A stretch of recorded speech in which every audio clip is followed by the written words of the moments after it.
Hello friends, आज हम पढ़ेंगे रियल नंबर्स। ठीक है, रियल नंबर क्या होता है इसे जानने से पहले सबसे पहले हम जानते हैं नेचुरल नंबर। नेचुरल नंबर किसे कहते हैं? नेचुरल नंबर मतलब प्राकृतिक संख्याएं जो एक से शुरू होती है, 1 2 3 4 और इसी तरीके से चलती जाती हैं।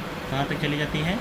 इनफाइनाइट तक। तो उसे कहते हैं हम नेचुरल नंबर। अगला बात आता है होल नंबर का। बस नेचुरल नंबर में एक नंबर जब जोड़ देते हैं 0 तो ये बन जाता है होल नंबर। ठीक है, और ये कंटिन्यू ऐसे चलता चला जाता है। कहाँ तक चला जाता है? इनफाइनाइट तक। फिर आता है इंटीजर। इंटीजर किसे कहते हैं? माइनस इनफाइनाइट से लेकर -3 -2 -1 0 1 2 और dot dot dot plus infinite. Minus infinite से प्लस इनफाइनाइट के बीच के जितने भी नंबर्स होते हैं उन्हें हम कहते हैं इंटीजर। उन्हें क्या कहते हैं? इंटीजर कहते हैं। उन्हें क्या कहते हैं? इंटीजर कहते हैं। उसके बाद आता है रेशनल नंबर। दुनिया के सारे नंबर्स जिन्हें हम P/Q के रूप में लिख सकते हैं उन्हें हम क्या कहते हैं? Rational number. परंतु एक शर्त होनी चाहिए, Q कभी भी 0 नहीं होना चाहिए। क्यों ऐसा होता है? क्योंकि जब भी Q 0 हो जाएगा तो P/0 हो जाएगा। अब P/0 मतलब इनफाइनाइट, और इनफाइनाइट कोई नंबर नहीं है। इनफाइनाइट एक सिंबल है, ये कोई नंबर नहीं है। ठीक है, रेशनल नंबर को डेसिमल के फॉर्म में लिखना है। इसका मतलब किसी भी नंबर को 2 के पावर m इंटू 5 के पावर m के रूप में प्रेजेंट कर दो तो हम उसे कहेंगे rational number in A decimal form. फिर से देखिए, किसी भी नंबर को 2 के पावर m इंटू 5 के पावर m के फॉर्म में रिप्रेजेंट कर देना ही डेसिमल फॉर्म कहलाता है, क्योंकि ये दोनों आपस में मल्टीप्लाई हो जाएंगे और ये बन जाएंगे 10 के पावर m।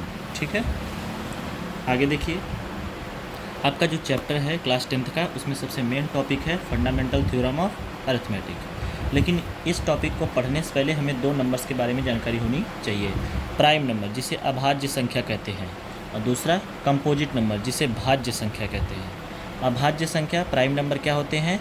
वे सारे नंबर अभाज्य होते हैं जिनके केवल 2 फैक्टर हो, मतलब केवल 2 गुणनखंड हो, जैसे 2 3 5 7। ये सारे प्राइम नंबर है, अभाज्य संख्याएं हैं।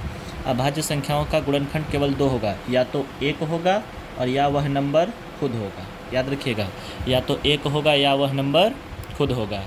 फिर से देखिए, प्राइम नंबर किसे कहते हैं? तो प्राइम नंबर ऐसे नंबर को कहा जाता है जिनके फैक्टर केवल 2 होते हैं, या तो वह नंबर खुद होगा या तो 1 होगा। ठीक है, अब बात आती है, क्या 1 प्राइम नंबर है? नहीं, इसके 2 फैक्टर नहीं है, इसके केवल एक ही फैक्टर है, इसलिए 1 को प्राइम नंबर नहीं कहा गया। जबकि 2 को प्राइम नंबर कहा जा सकता है। क्यों? क्योंकि 2 को लिख सकते हो, एक तो इसका गुणनखंड 1 होगा और दूसरा इसका 2 होगा। ठीक है, इसलिए प्राइम नंबर वे सारे नंबर होते हैं जिनके फैक्टर कितने होते हैं? जिनके फैक्टर केवल 2 होते हैं, या तो 1 होगा और एक तो वह नंबर खुद होगा। कंपोजिट किसे कहते हैं? कंपोजिट नंबर वे नंबर होते हैं जिनके फैक्टर 2 से ज़्यादा होते हैं। जैसे एग्जांपल में 4 6 8 10।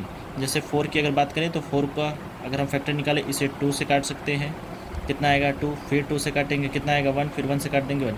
तो इसके फैक्टर कितने आ गए? 4 को लिख सकते हो 2 इंटू 2 इंटू 1, तो इसके फैक्टर हो गए 2 2 1। ठीक है, तो ऐसे सारे नंबर जिनके 2 फैक्टर हों उसे क्या कहते हैं? Composite number. 2 से ज़्यादा फैक्टर हों उसे कंपोजिट कहते हैं, और जिसके केवल 2 फैक्टर होते हैं उसे प्राइम नंबर कहते हैं। A prime number which have only 2 factors is called, a number which have only 2 factors is called prime number. Example में 2 3 5 7। एक यहाँ याद रखने वाली बात है, पूरे नंबर सिस्टम में केवल 2 एक ऐसा नंबर है, प्राइम नंबर है जो इवन है, बाकी सारे प्राइम नंबर ऑड होते हैं। फिर से समझिए, 2 एक ऐसा प्राइम नंबर है जो इवन है, बाकी सारे नंबर ऑड है। मतलब 2 एक ऐसा प्राइम नंबर है जो सम संख्या है, बाकी सारे प्राइम नंबर क्या हैं? अभाज्य संख्या, विषम होते हैं। अब आप ये समझ गए प्राइम नंबर और कंपोजिट नंबर। तो आगे हम देखेंगे फंडामेंटल थ्योरम। फंडामेंटल थ्योरम में देखेंगे क्या, जितने भी प्राइम नंबर होते हैं, कंपोजिट नंबर होते हैं, उन्हें किसके रूप में लिख सकते हैं? Product of prime number. यानी सभी भाज्य संख्याओं को अभाज्य गुणनखंड के रूप में व्यक्त किया जा सकता है। एग्जाम्पल में अगर मैं ले लूँ 10, तो 10 को लिख सकते हो 2 गुणे 5, 2 भी प्राइम नंबर है और 5 भी प्राइम नंबर है। मैं लिख दूँ 12, तो लिख सकते हो 2 गुणे 3 गुणे 2 गुणे 2 गुणे 3, यानी 2 दूनी 4, 4 3 12। यह भी प्राइम नंबर, यह भी प्राइम नंबर, यह भी प्राइम नंबर, और ये कैसा नंबर है? ये कंपोजिट नंबर, यानी सारे कंपोजिट नंबर को प्राइम नंबर के फैक्टर के रूप में लिख सकते हैं।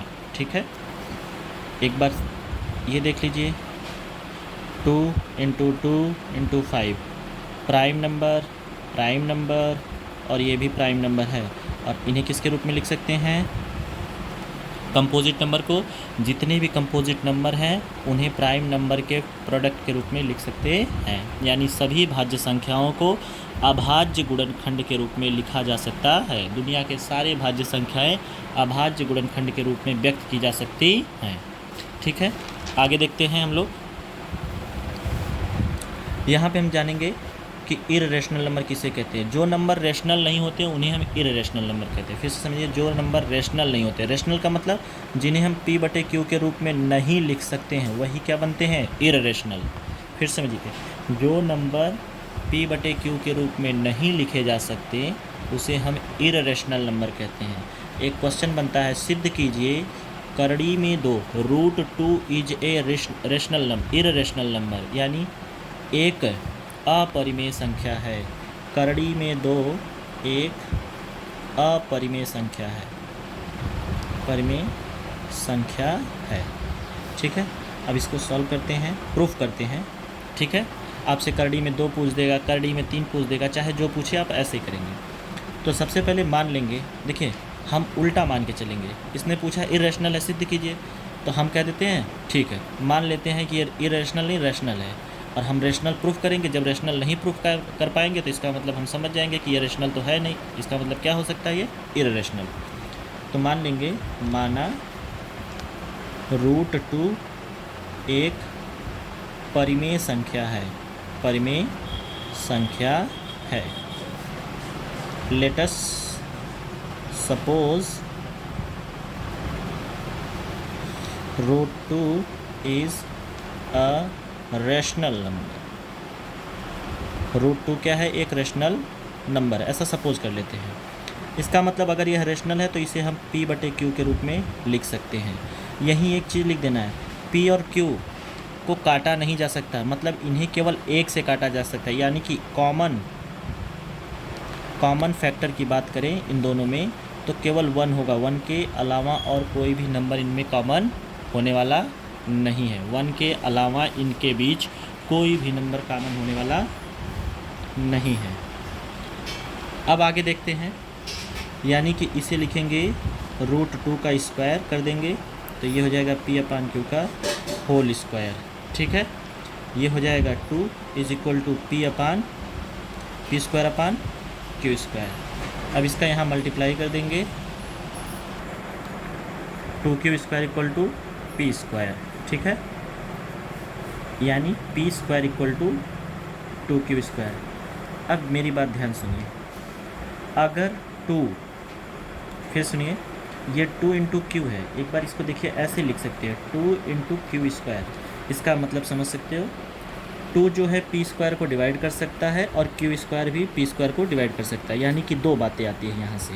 इस इक्वेशन को देखेंगे, इस इक्वेशन से 2 बातें समझ में आएंगी। कितनी बातें समझ में आएंगी? 2 बातें समझ में आएंगी।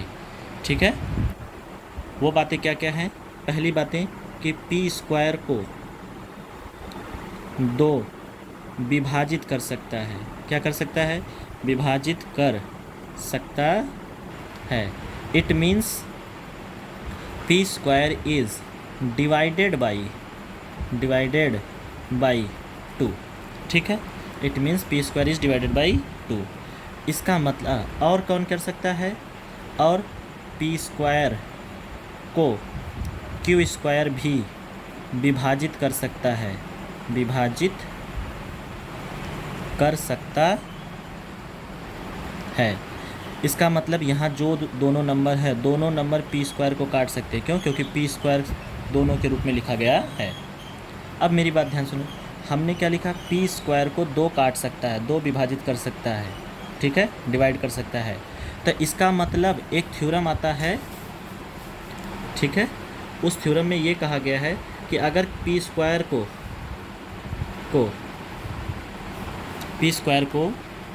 2 विभाजित कर सकता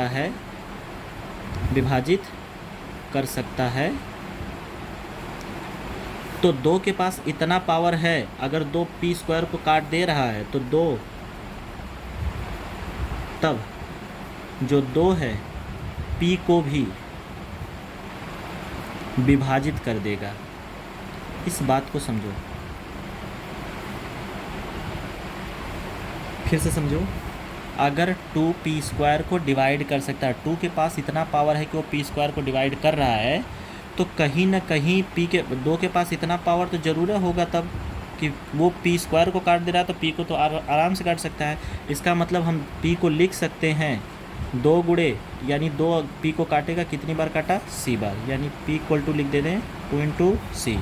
अब यहाँ से पी स्क्वायर निकालेंगे तो ये हो जाएगा 4 into C square. Equation number 2, from समीकरण 1 में 2 का मान रखने पर, जब 1 में 2 का मान रखेंगे तो देखिए 1 कहाँ है, यहाँ पर है, पी स्क्वायर बराबर 2 इंटू क्यू स्क्वायर, यानी पी स्क्वायर का मान कितना है 4 इंटू सी स्क्वायर। तो लिखेंगे यहाँ पर पी स्क्वायर है, इस पी स्क्वायर की जगह पर लिखेंगे 4 इंटू सी स्क्वायर बराबर 2 इंटू क्यू स्क्वायर। 2 से इस 4 को काट देंगे, ये हो जाएगा 2, यानी 2 इंटू सी स्क्वायर बराबर क्यू स्क्वायर। अब मेरी बात ध्यान सुनो, यानी क्यू स्क्वायर बराबर 2 इंटू सी स्क्वायर। अब इस समीकरण से क्या पता चल रहा है, 3 से पता चल रहा है कि इस क्यू स्क्वायर को 2 भी काट सकता है और सी स्क्वायर भी, यानी क्यू स्क्वायर को 2 विभाजित कर सकता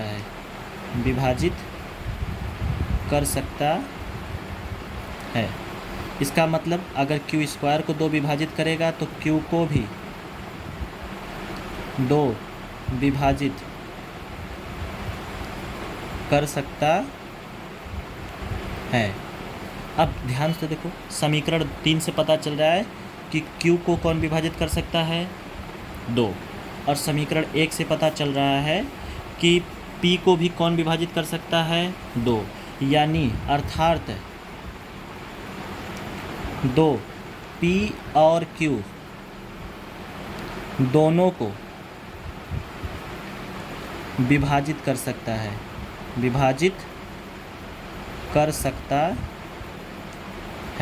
कौन कर सकता है, 2, किसे P और Q को। अगर 2 के पास इतनी ताकत है कि वह P और Q दोनों को काट सकता है, तो इसका मतलब P अपान Q में एक और कॉमन फैक्टर 2 है, लेकिन परंतु हमने तो एक ही उभयनिष्ठ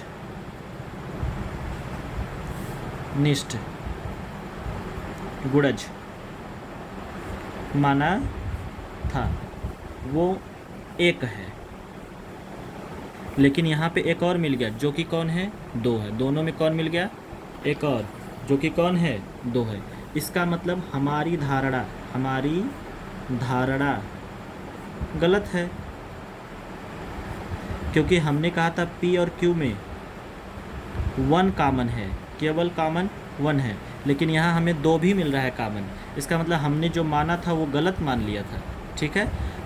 हमने क्या माना था, अर्थात हमने यह मान लिया था, क्या माना था, √2 एक परिमेय है, यही माना था ना, और यही धारणा हमारी क्या है, गलत है। इसका मतलब √2 एक क्या है, अपरिमेय संख्या है, और यह सिद्ध हो चुका, परिमेय संख्या है। बात समझ में आ गई, √2 क्या है, एक अपरिमेय संख्या है। शुरू से देख लीजिए एक बार, फिर से रिकॉल कर लीजिए। सबसे पहले मानेंगे कि √2 क्या है, एक परिमेय संख्या है। अगर √2 परिमेय संख्या है, √2 परिमेय संख्या है तो इसे P/Q के रूप में लिख सकते हैं। दोनों साइड का स्क्वायर कर देंगे तो √2 का स्क्वायर P/Q का होल स्क्वायर, यानी 2 = P² हो जाएगा। Q² का गुणा कर देंगे तो 2Q² बराबर P², सीधे लिख दीजिए P² बराबर 2 × Q², इसका मतलब 2 × Q², यानी P² को 2 भी काट सकता है और Q²। अगर P² को 2 काट सकता है तो P को भी 2 काट देगा, अर्थात हम लिख सकते हैं P बराबर 2 × C, यानी P को जब हम 2 से काटेंगे तो C बार जाएगा। ठीक है, तो P बराबर 2 × C हो गया। P का स्क्वायर कर दो तो 4 × C² हो जाएगा। अब P² की वैल्यू 1 में पुट करेंगे तो ये हो जाएगा 4C² बराबर 2Q²। 2 से 4 को काटेंगे तो 2C² बराबर Q², यानी Q² बराबर 2 × C² हो गया। अब हम ये कह सकते हैं कि 2Q² को भी काट रहा है, तो कहीं ना कहीं Q को भी 2 क्या करेगा, विभाजित कर देगा। अब 2 जो है P और Q दोनों को विभाजित कर रहा है, और यही तो समस्या है, क्योंकि दोनों को विभाजित करने वाला कॉमन फैक्टर कौन है, केवल 1। यहाँ पे कॉमन फैक्टर एक और मिल गया, कौन, 2। अब हमारी धारणा क्या हो जाएगी, गलत। इसका मतलब हमारी धारणा थी √2 एक क्या है, परिमेय संख्या है, लेकिन हमने गलत माना था, इसलिए हम क्या कहेंगे, √2 क्या हो गया, एक अपरिमेय संख्या हो गया। ठीक है, थैंक्स फॉर वाचिंग। ये पहले चैप्टर का फुल रिवीजन था।